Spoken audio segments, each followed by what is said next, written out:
আসসালামু আলাইকুম বন্ধুরা, আশা করি সবাই ভালো আছেন। পায়ের পথে বা পায়খানা রাস্তায় জ্বালাপোড়া, চুলকানি এবং ব্যথার একটি কার্যকরী ওষুধ সম্পর্কে আপনাদেরকে জানাবো। ওষুধটি হচ্ছে অ্যানোস্টেট মলম। অ্যানোস্টেট অয়েন্টমেন্টটি কিভাবে ব্যবহার করতে হবে এবং এটি কারা ব্যবহার করতে পারবেন এবং এর কোনো পার্শ্ব প্রতিক্রিয়া আছে কিনা, গর্ভাবস্থায় এটি ব্যবহার করা যাবে কিনা এবং অ্যানোস্টেটের মূল্য কত ইত্যাদি বিষয়ে বিস্তারিত কথা বলবো। তো চলুন ভিডিওটি শুরু করা যাক। ভিডিওটি শুরু করার আগে একটা সবিনয় নিবেদন, আপনি বা আপনার পরিবারের কোনো সদস্য যদি নিয়মিত ওষুধ সেবন করে থাকেন, সে ওষুধের পরিচিতি বা অন্যান্য ওষুধের পরিচিতি পেতে আমাদের চ্যানেলটি সাবস্ক্রাইব করে রাখুন। আর যারা ইতিমধ্যে সাবস্ক্রাইব করে ফেলেছেন তাদেরকে জানাই অনেক ধন্যবাদ।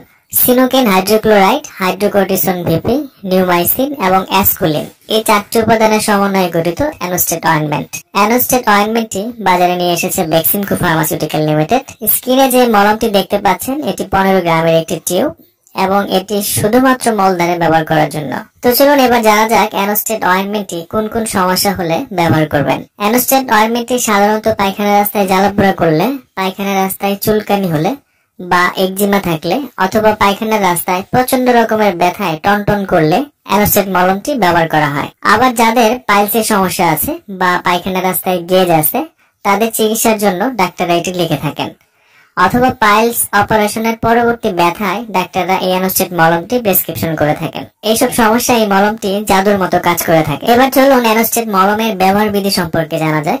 পায়খানা রাস্তার মুখে চুলকানি, একজিমা ও ব্যথা থাকলে মলমটি সামান্য পরিমাণ আঙুলে নিয়ে সকাল এবং বিকেলে পায়খানার পর ব্যবহার করতে হবে। আর যদি পায়খানা রাস্তার ভিতর জ্বালাপোড়া করে ব্যথা হয় বা চুলকানি হয়, সেক্ষেত্রে এই নজেলটি দিয়ে পায়ের পথের ভিতরে ঢুকিয়ে অল্প পরিমাণে ব্যবহার করতে হবে। মনে রাখবেন, পরবর্তীতে ব্যবহার করার জন্য নজেলটি ব্যবহারের পর ভালো করে সাবান দিয়ে ধুয়ে রেখে দিতে হবে। এভাবে দিনে 2 বার করে 7 থেকে 14 দিন মলমটি ব্যবহার করতে হবে। অ্যানোস্টেট অয়েন্টমেন্ট ব্যবহার করার আগে এর ভিতরে নির্দেশনাবলী পড়ুন এবং একজন ডাক্তারের পরামর্শ নিয়ে ব্যবহার করুন। পার্শ্ব প্রতিক্রিয়া ও সতর্কতা। অ্যানোস্টেট অয়েন্টমেন্ট উপাদানের প্রতি অতি সংবেদনশীল যারা, সেসব রোগীদের ক্ষেত্রে এটি ব্যবহার করা যাবে না। এই অ্যানোস্টেট মলমটি দীর্ঘদিন ব্যবহারের জন্য উপযুক্ত নয় এবং মলমটিতে স্টেরয়েড থাকায় গর্ভাবস্থায় এটি ব্যবহার করা যাবে না। পায়খানা রাস্তায় জ্বালাপোড়া, ব্যথা, চুলকানি, একজিমা ও পাইলসের চিকিৎসায় কার্যকরী একটি মলম হচ্ছে এই অ্যানোস্টেট অয়েন্টমেন্ট। এর বাজার মূল্য হচ্ছে মাত্র 80 টাকা।